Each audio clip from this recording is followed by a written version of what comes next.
there with lobbyists, donors, and the people that drafted the mandates that they were violating by not wearing face masks, by not engaging in social distancing.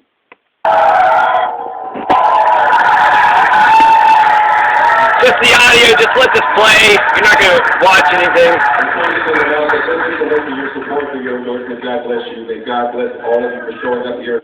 So this looks like a speech that he did today, apparently somewhere or yesterday at a rally in Northern California.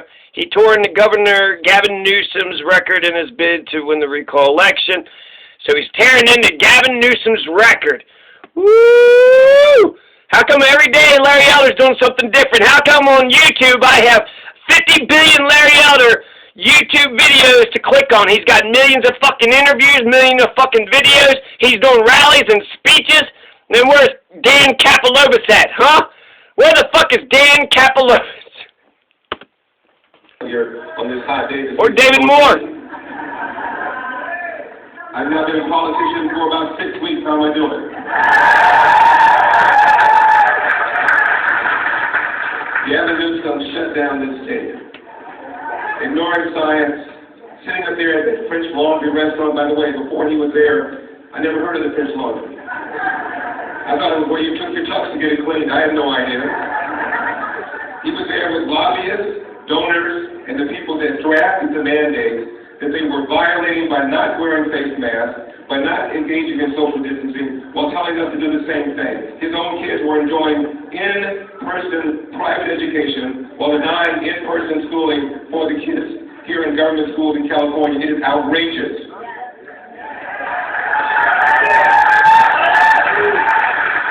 And before the pandemic, the quality of our government schools was nothing to write home about. 80% of the kids educated in government schools in California are black and brown. I'm going to mention that because the left prides itself on hearing about black and brown people. Before the pandemic, 75% of black boys could not read at state levels of proficiency. And those levels are low. Math scores even worse. Before the pandemic, half of all third graders could not read at state levels of proficiency. I went to an inner city school called Crenshaw High School. I just checked. 2% of kids at Crenshaw High School before the pandemic, 2% were math proficient. And it's a school dominated by a gang called the Crips. Who sends their kid to a school where only 2% of the kids are math proficient, and it's a school that's dominated by the Crips? If the parents have a choice, and they're going to have a choice when I get up there.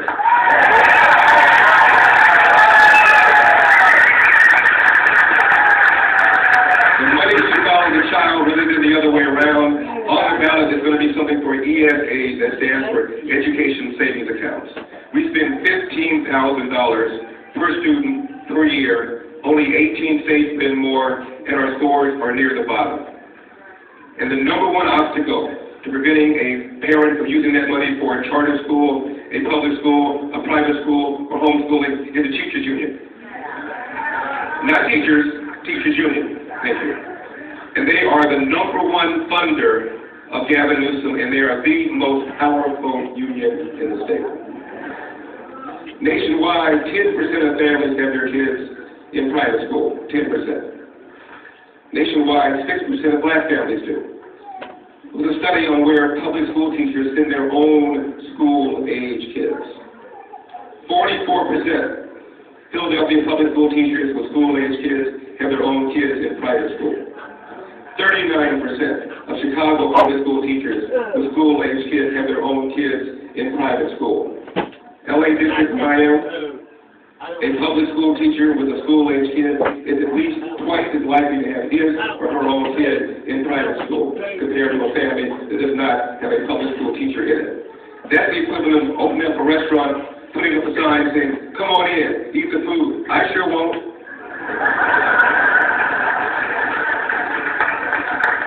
And the ads on Newsom say that I am anti-vax. Not anti-vax. I'm anti-mandates. I'm anti-vax.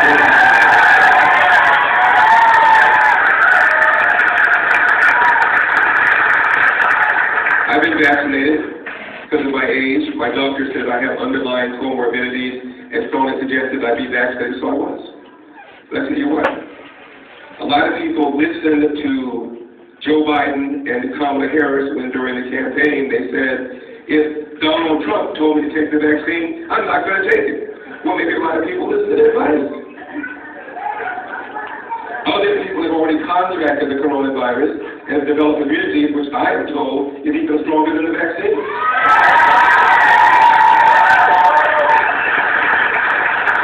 And then other people feel that since the average vaccine takes 5 years, this was done in less than 1 year, it's too soon, it was granted on an emergency basis, and they're suspicious. And then there's this. Congressman, I was at a campaign stop, Palm Desert, went into a coffee shop. Young lady waited on me, and I noticed that half the wait staff was wearing face masks, and half were not.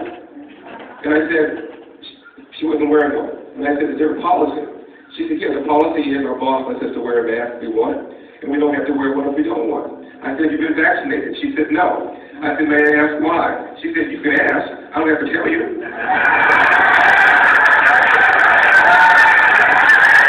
You live in America? And to the extent that when I get there, not if, when I get there, there are still mandates for state workers. If you've not been vaccinated under Gavin Newsom,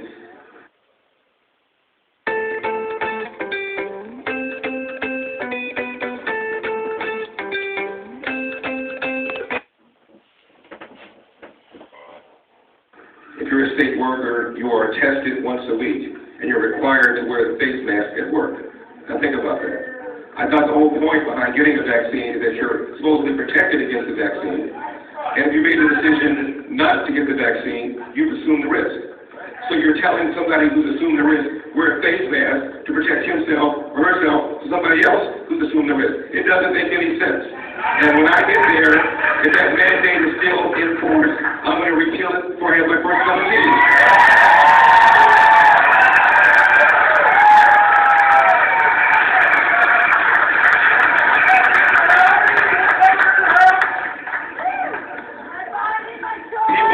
California for the first time in our state's 170-year history. And people making between 50 and 100K cite as the first reason for leaving, price of a home. The average home in California just hit $800,000. Depending upon the survey you read, that's almost 250% above the national average. Largely because of the power environmentalist extremists have had in California over this governor and over Sacramento for decades. That's going to turn around when I get there.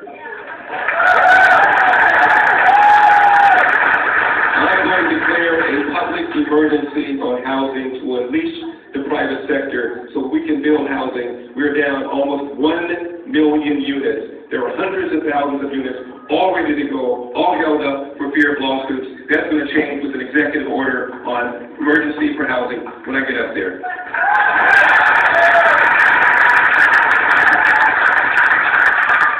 Homelessness. Up in every major city here in California. When Gavin Newsom ran for mayor in 2004, he said he was going to solve the homeless problem in San Francisco in 10 years. Have you been to San Francisco? It's worse.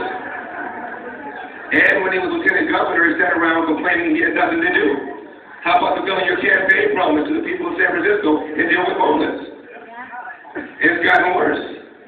Depending upon the study you read, we have anywhere from 25% of the nation's homeless to 50%. And it is getting worse. And their attitude is, let's just build housing. Far more expensively than would be the case if the private sector built it, by the way, without dealing with the underlying reason of why people are in the streets in the first place. Some percentage of them, we don't know how many, maybe 5, maybe 10, maybe 15, we don't know. Some percentage of them are schizophrenic. By that I mean of danger to themselves or to others. They need to be removed from the streets for their own safety and for the safety of the whole population and for the safety of the population. It's also a health hazard. And then others are there because they're mentally ill, because they're addicted to substances, and they need to be treated. But government doesn't know how to do it. Churches know how to do it. Laws know how to do it. Synagogues know how to do it. Non-profits know how to do it. Give them the money, not government, because government always sells the strings attached. But once they are off the street, they have to go somewhere. And because housing is so expensive, you don't have houses for them. I talked with former Secretary of HUD Ben Carson a few days ago.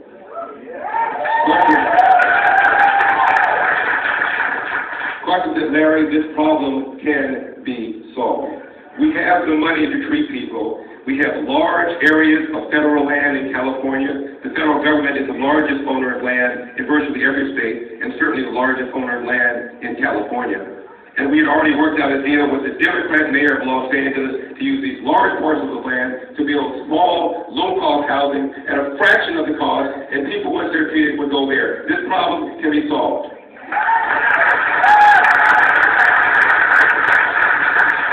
I don't need to tell you that we're running out of water. We haven't added to our water infrastructure system in almost 40, 50 years when the state was half its size. This is outrageous. Absolutely outrageous. And contrary to what the ads say, Larry's not a climate change denier. I'm a climate change alarmism denier. Yes, we have extreme weather. When we have wet years, and we have them, we need to store the water to get us through the dry years. And much of the water is draining right into the Pacific Ocean. Ridiculous. And it's not like voters aren't aware of what needs to be done. We've had bond measure after bond measure after bond measure, whether it's for temperance flat, whether it's for sites, whether it's to raise Shasta, and they just sit there. When I become governor, I'm going to declare a public emergency on water, and those projects are going to be unleashed.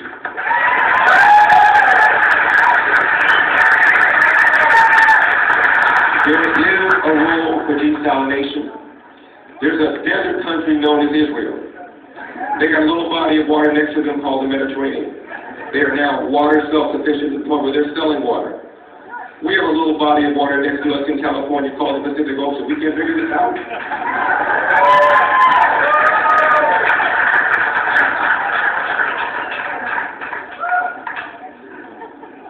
So cost of living, crime.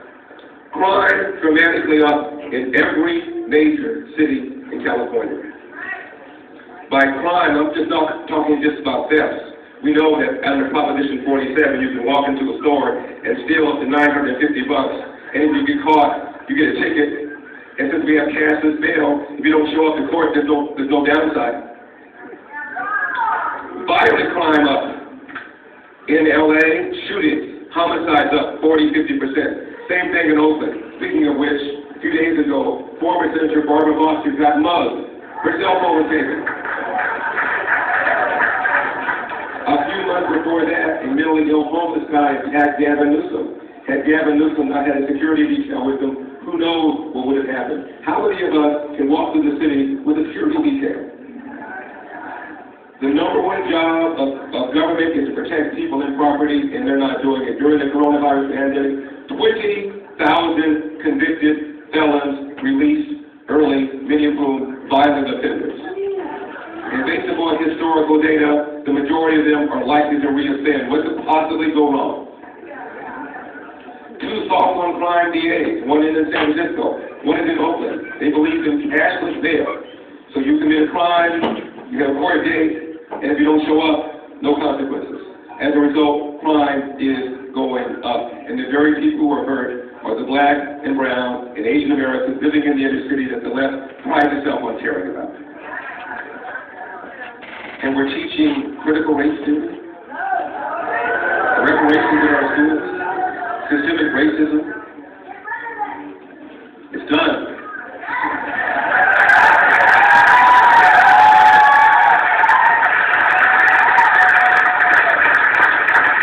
All this division, slicing people up, dividing people up, black versus white, Hispanic versus Asian Americans, the left does.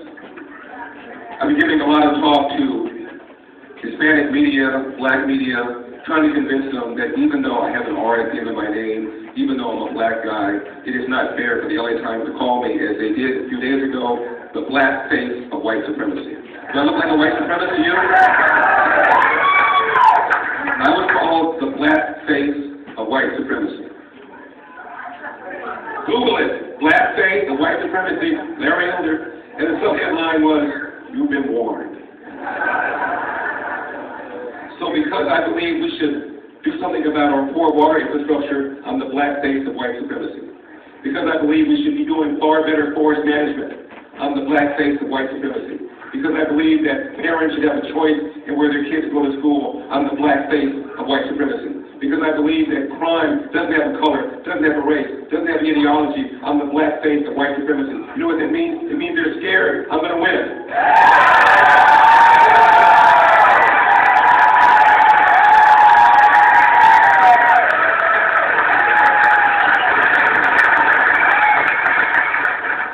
And I tell you, they don't want to hear what I have to say.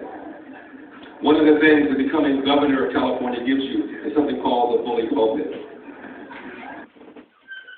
So I recently placed a Thrive Market haul. You can actually save 25% off your first order. The number one problem facing America, domestic problem facing America, the large number of children who enter the world without a father married to the mother. In 1965, when Lyndon Johnson launched the so-called War on Poverty, 25% of black kids entered the world without a father married to the mother. Now that number is 70%. And Barack Obama once said, a kid raised without a father is 5 times more likely to be poor and commit crime, 9 times more likely to drop out of school, 20 times more likely to end up in jail. Now how we go from 25% of black kids born outside of wedlock in 65 to 70% now.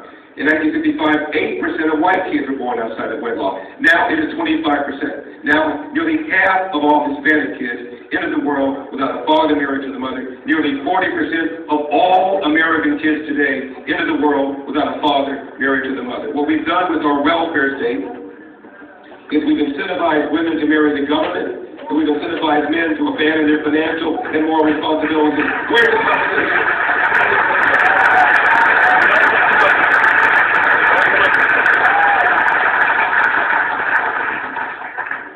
Speaking to a black journalist, and I could tell he wasn't feeling me.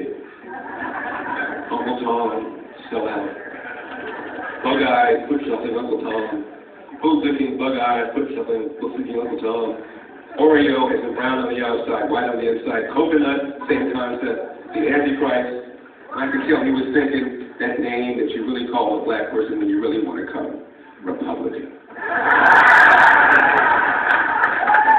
So I said to him, he was challenging me on systemic racism. I said, so why? I said, the police aren't pulling over black people just because they're black. He said, what about George Floyd? I said, no one's saying there aren't individual cases. Come on. Roughly 800,000 police officers, about 1,000 people are killed by the cops every year, out of a population of 350 million. Almost all of those were resisting arrest and resisting violently. The police kill more unarmed white people every year than they kill unarmed blacks. I bet you can't name very many unarmed white people, can you? Because the media doesn't care.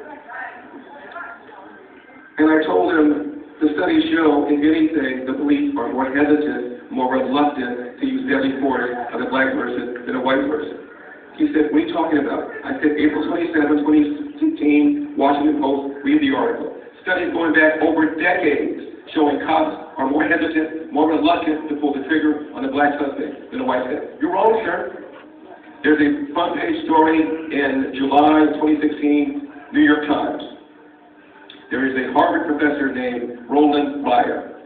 He teaches economics. The man is brilliant.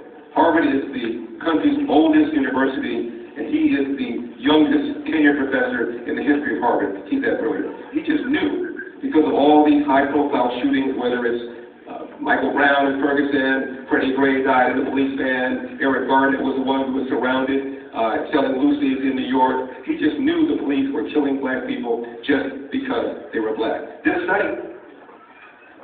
He said it was the most surprising findings of my professional career. Not only were the police not using deadly force against blacks because they're black, they were more hesitant, more reluctant to pull the trigger on a black suspect than a white suspect. Sir, you're wrong.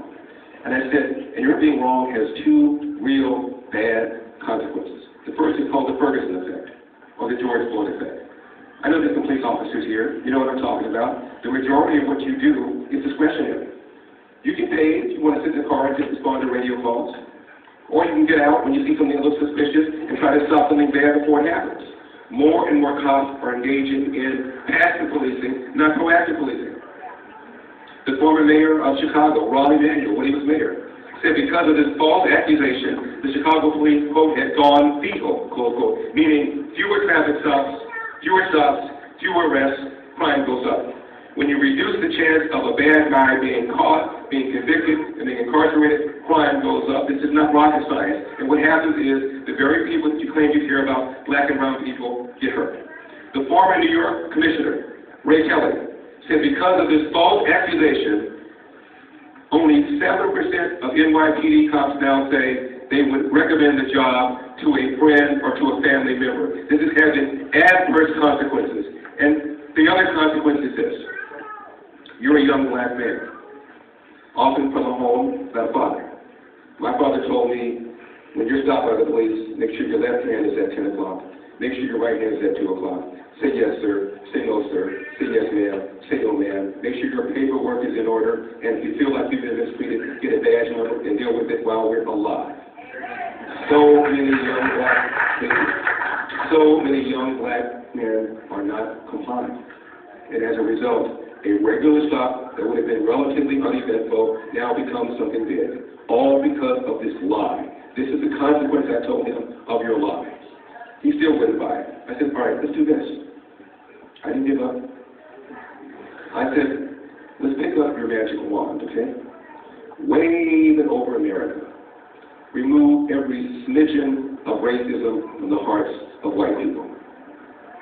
Now, everybody white thinks like Mother Teresa. Do we still have the phenomenon where 70% of black kids enter the world without a father married to the mother? Do we still have the phenomenon where of the nation's annual 15,000 homicides, half of them were black victims, even though blacks are just 13% of the population? Do we still have that phenomenon? Do we still have the phenomenon, I told him, where the number one cause of preventable death for young white men is accidents, like car accidents or drownings?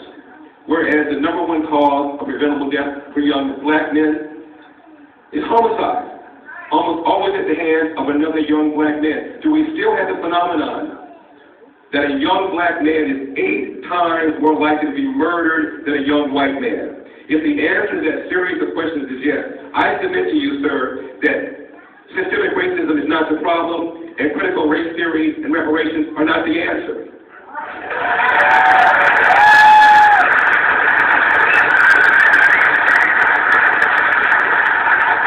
I'm not saying after that rant he became a Reagan Republican, but I can tell the wheels were spinning, and I gave him something to think about. So, we're going to be doing something about the rise of crime. We're going to be doing something about homelessness. We're going to follow the science, and when I get there, if there are any mandate for state workers to be vaccinated and be tested, those are going to be gone. We're going to get choice in education.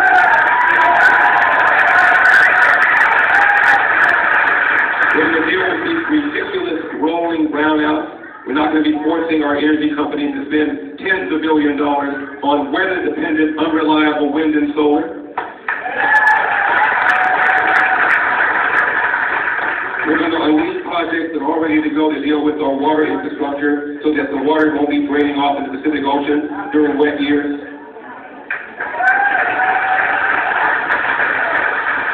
We're going to put sanity back in our school system. We're going to give parents choice.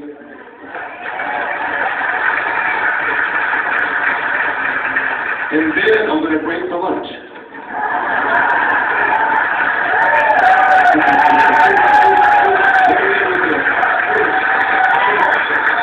Let me end with this, Congressman. You've been very patient. Thank you so much. And I had a dream the other night. It was late October 2021, Congressman. World War II vet, we still have them. Got hunched over, had a cane, 2 big hearing aids. Goes up to a security guard at the Capitol building in Sacramento. And the vet says, I'd like to speak to Governor Gavin Christopher Newsom. And the guard said, I'm sorry, sir. Governor Gavin Christopher Newsom is no longer governor. We have a new governor. His name is Larry Elder.